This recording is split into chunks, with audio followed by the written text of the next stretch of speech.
Star Wars tem diversos personagens icônicos e inconfundíveis, mas talvez dois dos personagens mais populares entre os fãs sejam justamente Darth Vader e Boba Fett. E pelo menos uma vez na vida, acredito que muitos de nós já se perguntaram quem ganharia nessa luta. Apesar de nunca termos visto esse embate nos filmes e séries da franquia, no antigo universo expandido e agora Legends de Star Wars, esses dois gigantes já se enfrentaram duas vezes. Portanto, no vídeo de hoje irei te contar sobre o dia em que Darth Vader lutou contra Boba Fett. Essa história aconteceu na série de HQs Boba Fett Enemy of the Empire, ou em português, Boba Fett Inimigo do Império. A HQ foi lançada em 1999, escrita por John Wagner e com ilustrações de Ian Gibson e John Nadeau.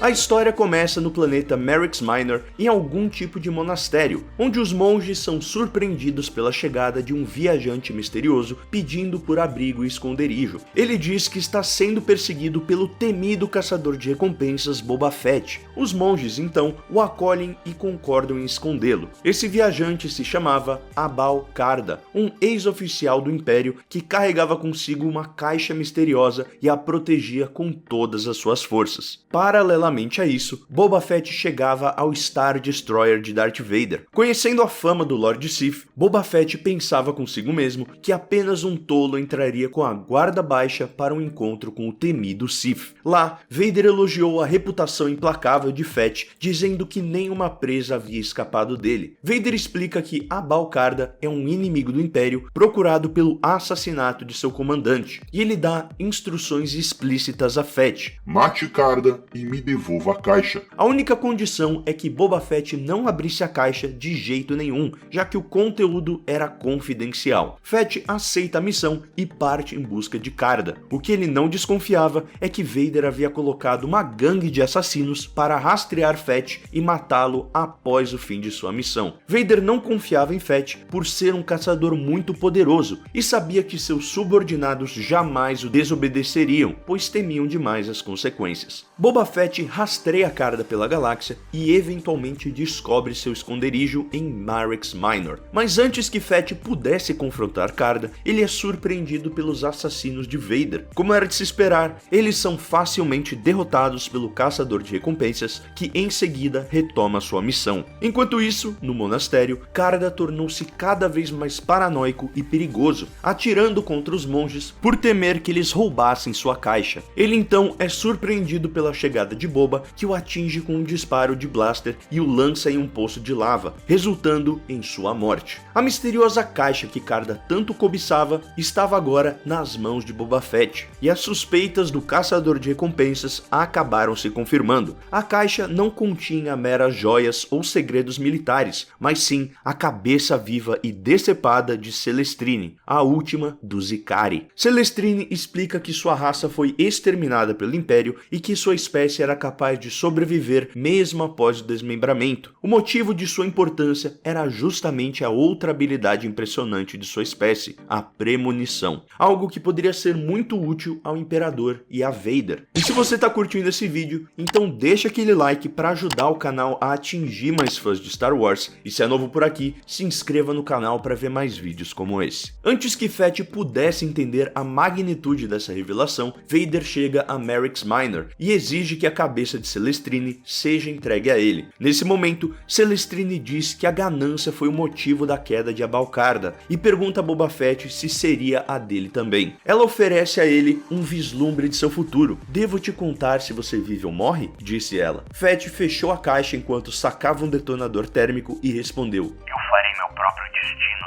Celestrine." Boba consegue escapar e parte em direção à sua speeder bike. Porém, antes que pudesse alcançá-la, Vader a destrói com seu sabre de luz. Sua desobediência foi notada, Fett. Talvez Abal Karda não devesse ser o único a ser declarado inimigo do Império. disse Vader. Nesse momento, o embate entre Vader e Fett começa. Apesar da excelente pontaria de Boba com o blaster, todos seus tiros são defletidos pelo Lord Sith. À medida que Vader vai se aproximando, Boba Fett vai ficando cada vez mais próximo de um penhasco, e abaixo dele corria um rio de lava fervente. Vader vê que Fett está encurralado e tenta dominar a situação. Nós não queremos que a recompensa se perca durante essa confusão. Coloque a caixa no chão. Mas isso não adianta, já que Boba Fett acaba escorregando e caindo no precipício. Vader então corre assustado para tentar salvar a caixa, mas se esquece que Boba Fett tinha seu inseparável jetpack e acaba levando um tiro bem em seu capacete. Com Vader caído no chão, Boba pousa e aponta seu blaster para ele. Vader o parabeniza e confessa que poucos foram capazes de vencê-lo. Porém, seu erro foi ter dado tempo para que ele se recuperasse. Tomado por sua fúria, Vader arranca o blaster da mão de Boba usando a força. Fett agora se via de joelhos e tendo seus braços controlados por Vader. O Lord Sith liga seu sabre e diz: Você ganhou meu respeito. Eu farei seu fim breve. Afinal, você ao menos merece isso. Mas antes que Vader pudesse executá-lo, Fett rapidamente chuta a caixa para o precipício, distraindo o Sith e escapando. Sem querer permitir que a caixa fosse destruída, Vader concentra-se em levitá-la com a força e trazê-la para si. Enfim, Vader segurava nas palmas de suas mãos robóticas o poder de enxergar o futuro. Ele então retorna ao seu Star Destroyer e ordena a destruição do monastério para seus subordinados, que por sua vez efetuam disparos diretamente de seu cruzador espacial, matando a todos no santuário. Vader pergunta a Celestrine para onde Boba Fett havia ido. Ela responde que não sabia, já que as visões vêm quando querem e ela não as controla. Porém, ela sabe que Boba Fett ainda será de grande importância para os planos futuros do Império, se referindo à captura de Han Solo, que aconteceria anos depois dos eventos dessa história. Isso faz com que Vader desista de perseguir o caçador de recompensas. Vader então pergunta a Celestrine o seu futuro e é apresentado com duas possibilidades. Em uma delas, Vader aparece acorrentado e sentenciado à morte por seu mestre Darth Sidious, dizendo que ele havia se tornado poderoso demais e deveria ser exterminado. No segundo cenário, Vader tomaria o poder à força, partindo o Imperador ao meio. Mas como explica Celestrine, o poder de saber seu futuro é perigoso, algo que o caçador de recompensas Boba Fett havia entendido ao negar o seu próprio. Celestrine avisa Vader que em breve o Imperador irá exigir uma prova de sua lealdade e ele não estará disposto a concedê-la, já que possuir o conhecimento do futuro é perigoso, mas passá-lo adiante é um risco ainda maior. Segundos depois de seu aviso, Darth Vader é surpreendido por um holograma de Palpatine, dizendo que ele sabia que Vader estava em posse da cabeça de Celestrine. Darth Vader, que havia acabado de fechar a caixa que continha a cabeça, desconversa e diz ao Imperador que ele estava enganado. Ele diz que realmente estava com a cabeça de Celestrine, porém, devido à natureza violenta da batalha, a cabeça havia sofrido danos graves e morrido. Ao mesmo tempo em que mentia para seu mestre, Vader estava esmagando a cabeça de Celestrine com a força. O Lord Sith realmente não estava preparado para entregá-la ao seu mestre e correr o risco de uma traição futura, destruindo de uma vez por todas a vidente cariana Celestrine. Essa HQ é muito interessante porque nos mostra exatamente o motivo de Boba Fett ser um dos únicos personagens a conquistar o respeito de Darth Vader. Quando assistimos a Império Contra-Ataca, esse respeito mútuo entre eles é muito perceptível, e pensar que isso é originado de um grande duelo em um mundo vulcânico deixa tudo ainda mais interessante. Já a interação de Vader com Celestrine planta sementes de discórdia dentro da mente de Vader, que começa a suspeitar das intenções de seu suposto mestre, algo que veremos dar fruto lá em Retorno de Jedi, onde Palpatine pede para que Luke mate seu pai e tome seu lugar como seu novo aprendiz. Apesar dessa história não ser considerada canônica, ela mostra como o universo expandido tem capítulos muito interessantes sobre nossos personagens favoritos. No vídeo de hoje iremos conhecer como funciona a Slave One,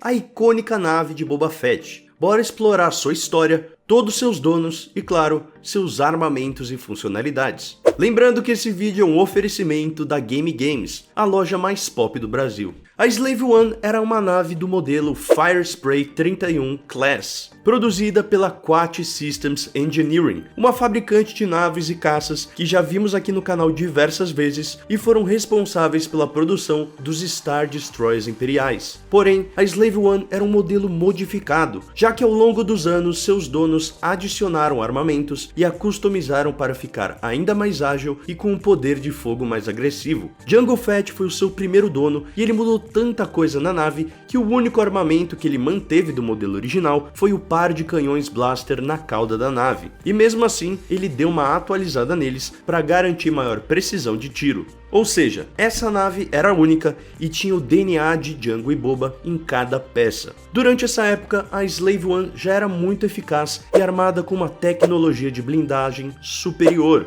alta resistência e um arsenal de armas escondidas. Após o nascimento do seu filho Boba, Jango começou a treiná-lo, fazendo com que o garoto pegasse gosto pela mecânica. Sendo assim, Boba começou a fazer suas próprias alterações na nave de seu pai, incluindo novos geradores de escudos pesados, diversos sistemas de armas e uma variedade de sistemas de sensores auxiliares. Além disso, ela possuía um sensor militar secreto que poderia ser usado para bloqueio e para embaralhar sensores inimigos. Isso permitia que a Slave One desaparecesse da maioria dos sistemas de varredura, algo essencial para um caçador de recompensas. A nave foi equipada com um armamento muito poderoso que poderia derrubar outras naves fortemente armadas. No entanto, a maioria dos armamentos permaneciam escondidos para que a nave parecesse inofensiva e enganasse seus adversários. A nave media 21,3 metros de largura, 7,8 metros de altura e 21,5 metros de comprimento. O modelo normal custaria em torno de 80 mil créditos, porém, com todas as alterações e melhorias que foram feitas, o valor da Slave One era de 125 mil créditos. Sua velocidade dentro da atmosfera era de 1000 km por hora, enquanto no espaço poderia atingir até 70 megalight, com uma força de aceleração de 2700 G. Jango destinou 2/3 do interior da nave para motores adicionais, fazendo com que ela conseguisse alcançar a mesma velocidade dos Y-Wings. E isso era um feito em tanto, considerando que a Slave One era muito maior e mais pesada que esses caças estelares. Ainda graças às mudanças da nave, ela tinha combustível para durar até 2 meses sem abastecimento e contava com um hiperdrive principal classe 1 e um reserva classe 15. O interior da Slave One contava com um cockpit móvel, equipado com um sistema giroscópico bem parecido com o dos B-Wings, permitindo que os tripulantes permanecessem de pé independentemente da posição da nave, a não ser, é claro, quando a nave estivesse na posição de decolagem. Nesse caso, o cockpit ficaria na orientação vertical. Ela também tinha um holoprojetor na cabine principal, assim como capacidade para 6 tripulantes, e a gravidade artificial era reorientada dependendo do modo de voo que a nave estivesse. As modificações de Jango e Boba não eram apenas na parte de fora da nave. Seu interior também sofreu diversos aprimoramentos. Como esse modelo foi desenvolvido para viagens curtas, a nave não possuía instalações para descanso. Sendo assim, foi construído um alojamento para a tripulação, devido às longas jornadas de Jango em suas missões. Para seus prisioneiros, foram instaladas 6 jaulas, que eram mais ou menos como caixões fechados, onde eles ficariam até que fossem entregues aos clientes. Entre os armamentos da nave estavam 2 canhões blaster gêmeos, 2 canhões laser de disparo rápido, mais 2 lançadores de projéteis, sendo que cada um deles comportava 3 mísseis teleguiados e, por fim, as inconfundíveis cargas sísmicas, um dos melhores sons de Star Wars.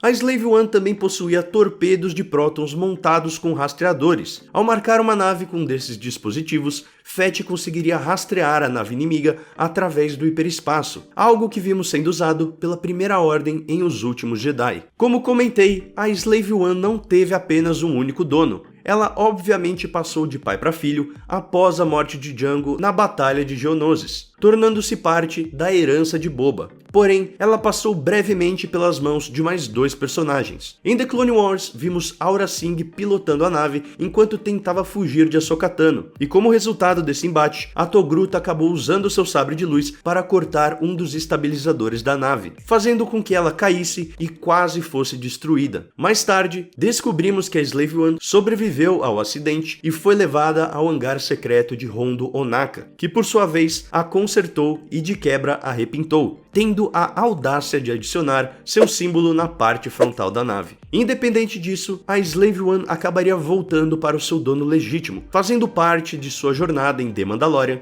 e agora em The Book of Boba Fett. De qualquer forma, essa nave fez e continua fazendo parte da história de Star Wars, não apenas sendo lindíssima, mas também super veloz e com um armamento de respeito. Com certeza, ainda veremos muito mais dela no futuro. No vídeo de hoje eu vou te mostrar como funciona a armadura de Boba Fett, quais são seus armamentos, dispositivos e funcionalidades. Afinal, esse era o principal instrumento de trabalho de Boba Fett. Com a ajuda de sua armadura, ele conseguiu capturar centenas de presas e se tornar o caçador de recompensas mais implacável e temido da galáxia. Começando pela composição do traje em si, que foi formado através da mistura de 2 metais muito poderosos e resistentes, o Durasteel e, claro, o Beskar. Como a grande maioria das armaduras mandalorianas, o Beskar não poderia ficar de fora. Esse metal faz parte da cultura de seu povo, sendo até considerado sagrado. E com razão, já que é um dos materiais mais resistentes da galáxia, podendo resistir a tiros de blaster,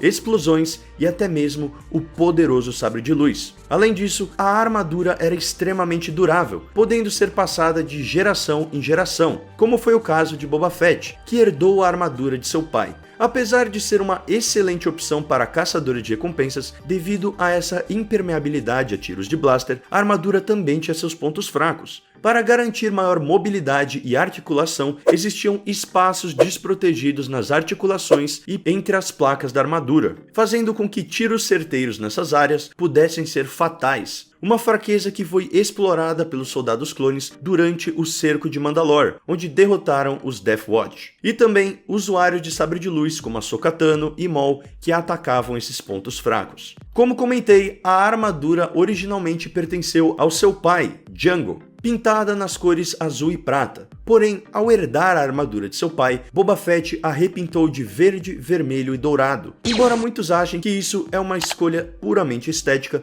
existe um propósito por trás dessa mudança. Na cultura mandaloriana, as cores de uma armadura carregam um significado. O verde, por exemplo, era a cor mais predominante nessa armadura e simbolizava o valor do dever de alguém. Sendo um caçador de recompensas, Boba Fett tem uma responsabilidade distinta consigo mesmo e seus empregadores, e esse era o sentido de dever que ele valorizava profundamente, um compromisso que faz parte de sua identidade. Já o vermelho representava a honra para um pai ou líder amado. Com a morte de Jango Fett, é compreensível que Boba procurasse glorificar seu pai de alguma forma. E por fim, o dourado, que refletia o desejo de vingança. A morte de Jango Fett pelas mãos de Mace Windu foi especificamente um trauma para o jovem Boba. Ele buscou vingança não apenas contra o mestre, mas também contra a Ordem Jedi como um todo. Por baixo da armadura existia um traje de sobrevivência leve e flexível com forro de blindagem elétrica. De acordo com o Legends, o forro protegia contra produtos químicos corrosivos e venenosos, bem como temperaturas intensas. O forro também projetava um campo de microenergia que poderia dispersar golpes físicos e baseados em energia. Enquanto Jango tinha placas de Beskar adicionais em suas coxas, canelas e botas, Boba os substituiu por bolsos adicionais, que contavam com ferramentas de manutenção para o jetpack, travas anti-segurança, um dispositivo de atordoamento sônico e uma faca. Assim como seu pai, Boba também usava um cinto de utilidades para carregar explosivos, armas, um dispositivo de gás nocauteador e até mesmo sabres de luz tirados de Jedi que ele capturou ou matou. A maioria das armas de Boba Fett ficavam localizadas em suas manoplas de pulso. O lado direito continha lâminas portáteis, seu famoso lançador de cabo para captura com uma corda de fibra e uma arma de dardos. A manopla do pulso esquerdo carregava um lança-chamas, um poderoso blaster e um lançador em miniatura que poderia disparar foguetes que explodem e liberar gases para sedar ou matar seus alvos. Ele também contava com um código em cadeia, provando que a armadura era legitimamente de seu pai e agora sua. Em suas joelheiras haviam lançadores de dardos adicionais, como vimos em The Mandalorian. Esses dispositivos secretos lançavam uma série de dardos de foguete que poderiam ter vários efeitos dependendo de suas pontas. Os dardos de foguetes podiam conter toxinas nervosas, ácidos moleculares, agentes de atordoamento ou até materiais explosivos. Boba ficou famoso por usar um jetpack que o dava vantagens ofensivas, defensivas e relacionadas à mobilidade durante o combate ou perseguição ao seu alvo. O modelo em questão era um Mitrinomon Z6, muito popular entre os Mandalorianos, que também vinha armado com um poderoso lançador de foguete anti-veículo. Apesar disso, como já sabemos, o jetpack também tinha suas desvantagens, já que um forte impacto no Z6 poderia fazer com que ele fosse ativado e colocasse a vida do seu usuário em risco, como já vimos mais de uma vez. Além de todos esses armamentos embutidos em sua armadura, Boba usou uma variedade de blasters e lançadores de granadas, incluindo as pistolas e disruptores de seu pai, que o renderam a péssima reputação de desintegrar seus alvos. Mas sua arma característica era um blaster EE-3. Como visto em O Império Contra-Ataca, o blaster de Boba Fett deixou buracos gigantescos em uma parede na Cidade das Nuvens, já que estava sendo usado em uma configuração de maior potência. Esse rifle era um modelo fabricado pela Blastech Industries, e essa arma contava com um ajuste óptico capaz de disparar rajadas de 3 tiros em longo alcance, mas tinha menor precisão e poder de parada em comparação a rifles menores. E por fim, temos o inconfundível capacete. Ele contava com um rangefinder na lateral. Essa antena era conectada a um banco de dados de recompensas, como o Holonet, para rastrear e marcar possíveis recompensas. Na ponta havia um visor com mira e diversos sensores, permitindo ampliar a visão, interceptar e decodificar comunicações inimigas e, é claro, auxiliar na pontaria. Um recurso menos conhecido sobre a armadura de Boba Fett é que seus muitos dispositivos eram ativados por meio de comandos verbais. Embora possa parecer ridículo, isso faz sentido considerando o número de armas e funções de sua armadura. Seria praticamente impossível para Boba Fett controlar todas essas tecnologias sem esse recurso. Dentro do capacete estava um sistema de filtragem que mantinha Boba protegido de venenos ou outras substâncias transportadas pelo ar, e também contava com um estoque de 2 horas de oxigênio para emergências. O icônico visor em formato de T do capacete fazia com que o Boba enxergasse em espectro infravermelho